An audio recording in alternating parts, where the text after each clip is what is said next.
Scaling force. In an encounter where we have to use physical force, how do we decide what level of force to use? We can't go around killing everyone in the room when there's danger, and we can't solve every problem with a hammer because not every problem is a nail.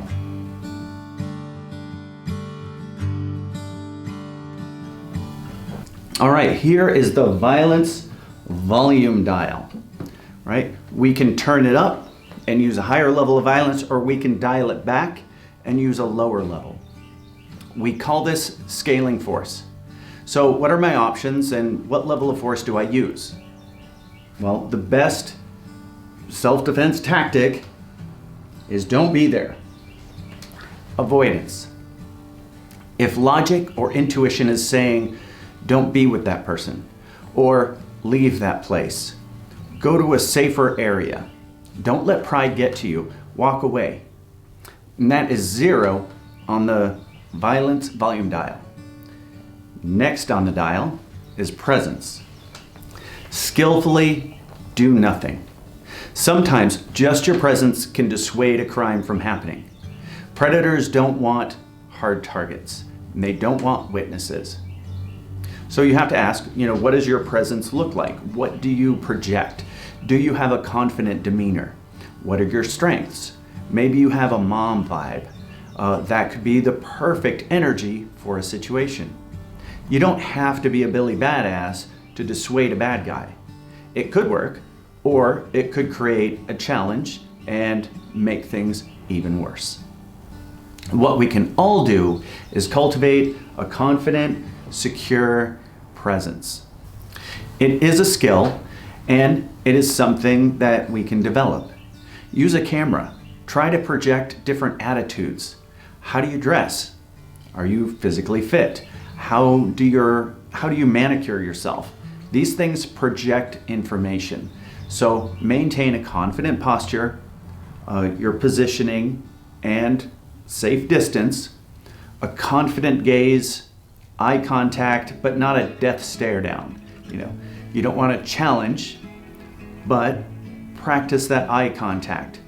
And try this. Instead of when you're ready to break eye contact, you don't look up as if you are turning your nose up at them. Don't look down as if you're submissive. Just turn your gaze to the side and go about your business. Let them know you see that they're there, you understand what they're up to, and go about your business. Next on the scale is voice. De-escalate, apologize, negotiate, or create a boundary, give a command. You might want to elevate the other person, play along with their ego game, or dissuade them. Whatever the best tactic is for that situation, find your voice. Be assertive. It's not only what we say, it's how we say it. The rate, tone, pitch, and volume matter. Saying, "Hey buddy," and "Hey buddy" communicate completely different things. We may not have that much information as we go in, but here's an idea. If we have an opportunity to communicate, sincerely ask someone, "Hey, can I help you?" This can give you a lot of information. If they're angry because they aren't being heard, then giving them an opportunity to voice their grievances will help de-escalate. If they have bad intent, they'll pass on the opportunity to talk it out. So either way, asking if you can help them will give you information. Next on the dial is touch. When we get to touch, we are making contact and risking escalation. So in using touch, we might just gently, very gently, try to guide a person or redirect their movements as we monitor their tension. We don't want to square off with them and approach them from the front. We might want to approach from the side and gently put your hand on their shoulder or elbow. We are raising the stakes when making contact, so read the situation very carefully. So now we're going to enter in an area, turning up the dial, that if it's not legally justified, it's assault, physical control. restraint, wrestle, jujitsu, pain compliance.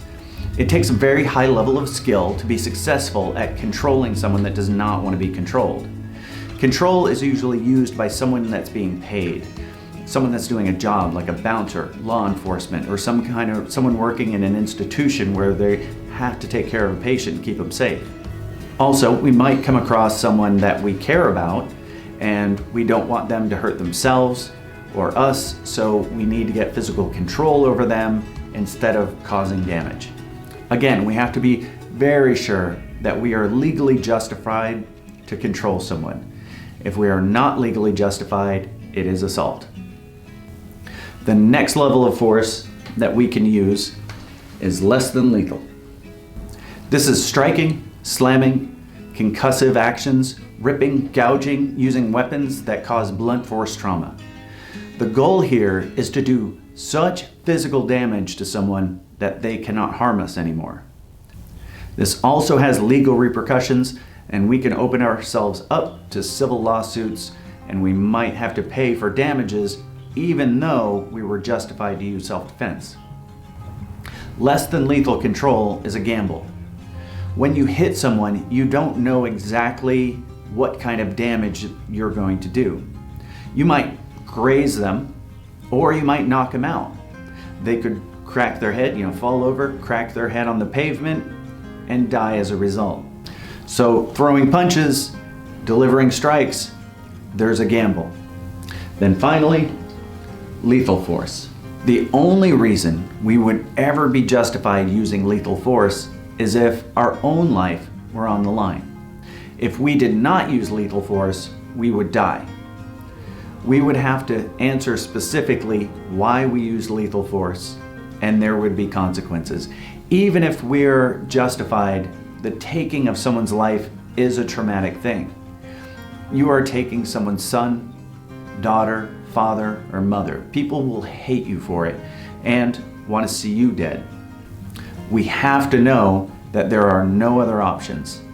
And if at a later time you sat and thought about it and realized that you could have used a lower level of force to resolve the situation, but you didn't, not only would there be severe legal repercussions, but also guilt and shame and trauma in the aftermath.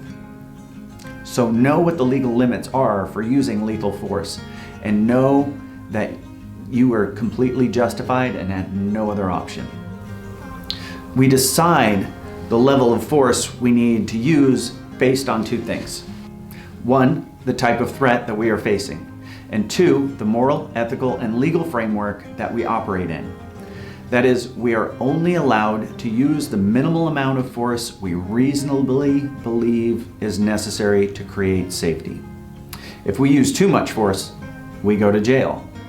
On the other hand, if we use too little, we end up in the hospital or worse. So there might be times where I do have to engage in violence. I do have to deliver force to stop a situation. And I'm only going to do that, I'm only going to engage in violence if I have a moral, ethical, and legal reason to do so. I am only going to defend myself if I have a why. My overarching mission, which is my why, is to keep my people safe and at the end of the day, come home to the people I love. That's my why. That's my reason for defending myself. I will do everything possible to not allow other people to injure me, because not only will I suffer, but people that depend on me will also suffer. But if I engage in violence out of revenge, using more force than necessary, I can end up in jail. And that won't serve me, my people, and it won't serve my mission at all. I need to come home to the people I love at the end of the day. Since there is a whole spectrum of force that can be used, it's best to train on all these levels. If we just train in firearms and then we're in a situation that just needed physical control, but we didn't have that skill set, it could easily escalate to a level where we felt comfortable and we would use a firearm in a situation that did not require lethal force. On the other hand, maybe we trained in wrestling or jiu-jitsu and we were in a situation where we needed to just get out of there. And if we were controlling a person using our wrestling and our jiu-jitsu skills, and we were controlling them, we wouldn't be escaping. But if we felt comfortable striking, we could stun and run. Maybe you're a Billy Badass and you're in a situation where you could have talked it down, but you had no social skills, so it escalated into a fight. So train the whole spectrum and learn how to apply those skills has a lot of value. Let's conclude with a quote from Rory Miller. It's better to avoid than to run. It's better to run than to de-escalate. And it's better to de-escalate than to fight. It's better to fight than to die.